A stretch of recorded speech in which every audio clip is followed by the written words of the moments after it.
Hello everyone. तो आपका फिर से स्वागत है ई कॉमर्स के ब्लॉग के अंदर। तो आज मैं बात करूंगा आपसे कि एग्जैक्टली आपको कौन से कैटेगरी के अंदर सेल नहीं करना चाहिए अगर आप बिगिनर हो इसके अंदर। अदरवाइज ये आपको भारी नुकसान भी पहुंचा सकती है ये कैटेगरीज।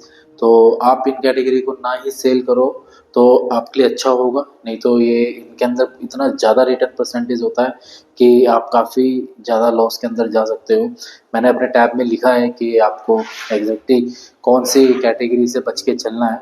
तो ये मैं आपको एक्सप्लेन करूँगा जिससे शायद हो सकता है आप लॉस में जाने से बच जाओ और आपको समझ में आ जाएगा कि कौन सी कैटेगरी के साथ में आपको सेल करना चाहिए, कौन सा आपके लिए बेस्ट होगा। तो ये मेरी कुछ कैटेगरीज हैं जो मैं आपको दिखाता हूँ जिसके अंदर आपको अवॉइड चीज़ें करनी है।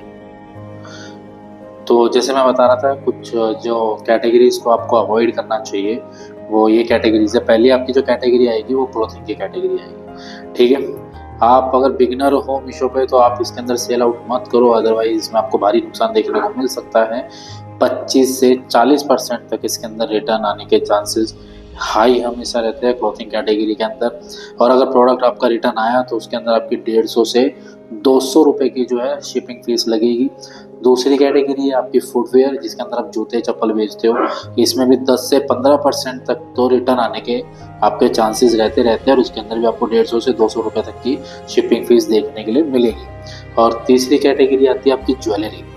इसमें भी सिमिलर ही आपके रिटर्न के चांसेस रहते हैं और सिमिलर ही आपको जो शिपिंग फीस है वो आपकी इसके अंदर लगती है। तो ये 3 कैटेगरी मैंने इसके अंदर बताई है।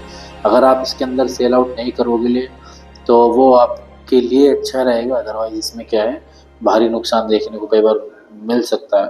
तो यही कैटेगरी है, तो आप इसके अंदर सेल आउट मत करो। बिगिनर हो, अगर आप अपना खुद का मीशो अकाउंट क्रिएट करने की सोच रहे हो या कोई भी अगर आप इसमें करने के लिए सोच रहे हो। तो ये 3 कैटेगरी थी जो मैंने आपको अपने इसमें टैब में समझाया कि आपको कौन सी कैटेगरीज को अवॉइड करना चाहिए बेचने के लिए। ठीक है, इन कैटेगरीज से अगर आप बच के रहोगे, बिगिनर हो, मीशो के ऊपर अपना खुद का कुछ क्रिएट करने की सोच रहे हो अकाउंट वगैरह और कोई प्रोडक्ट सेल करने की सोच रहे हो तो इन प्रोडक्ट्स को आप मत सेल करना स्टार्टिंग में, क्योंकि हाई रिटर्न चांसेस है इनके आने के। शिपिंग फीस भी आपकी इसमें लगेगी क्योंकि मीशो की एक 7 डेज़ की रिटर्न पॉलिसी है। इसके अंदर कस्टमर आपको कभी भी आपके प्रोडक्ट रिटर्न कर सकता है। क्लॉथिंग में अगर आप डील कर रहे हो साइज़ का भी इशू आ सकता है, या जो आपका कपड़े का मटेरियल है उसके अंदर इशू आ सकता है, या कस्टमर ने जो प्रोडक्ट इमेज के हिसाब से देखा था वो प्रोडक्ट उसको मिला नहीं उसके रिगार्डिंग, तब हो सकता है वो उसको रिटर्न कर दे। फुटवेयर में भी आपका सेम सीन है, जैसे मैंने बताया इसके अंदर 10 से 15% का रहता है। तो कईयों को साइज़ का इशू हो जाता है कि जो साइज़ था वो नहीं है, फिर कस्टमर उसको रिटर्न करता है तो आपके उस पे 150 से 200 रुपये की शिपिंग फीस लगती है, जिससे आपका अकाउंट माइनस में जाना शुरू हो जाता है या आपको स्टार्टिंग में लॉस देखने को मिल सकती है। दूसरा है आपका ज्वेलरी, है ना। तो ज्वेलरी में भी सेम रीज़न रहता है। लोग क्या करते हैं, 7 डेज़ की रिटर्न पॉलिसी होती है। कई कस्टमर ऐसे होंगे कि आपका प्रोडक्ट यूज़ करेंगे और आपको रिटर्न कर देंगे। ठीक है, और बाकी जो अगर देखा जाए, अगर आपको कोई और कैटेगरी में सेल करना है तो मेरा एक इंस्टाग्राम पेज है ई कॉम लक्ष्य के नाम से, और एक है ई कॉम टेक्सोनोमेटिक के नाम से। तो आप उन दोनों पे जा सकते हो, फॉलो कर सकते हो। मैं आने वाले ब्लॉग में भी बताऊंगा कि कौन सी कैटेगरी आपको सेल करनी चाहिए, कौन सी आपके लिए बेस्ट रहेगी। ठीक है, मेरे इंस्टाग्राम वाले पेज पे भी पता लगेगा कि कौन से कैटेगरी आपके लिए अच्छी है, कौन से कैटेगरी आपको वहाँ पे सेल करना चाहिए जिसमें आपको प्रॉफिट देखने के लिए मिल सकता है।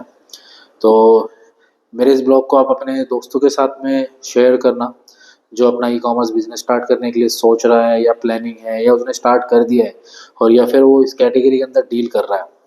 तो शायद हो सकता है आपके दोस्त का लॉस होने से बच जाए या आपका लॉस होने से बच जाए।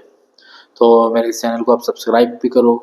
ठीक है, बेल आइकन भी आप क्लिक कर दो ताकि जब भी कोई नया ब्लॉग ई कॉमर्स से रिलेटेड आए तो आपको उसके ऊपर टाइम टू टाइम जो है अपडेट मिलता रहे।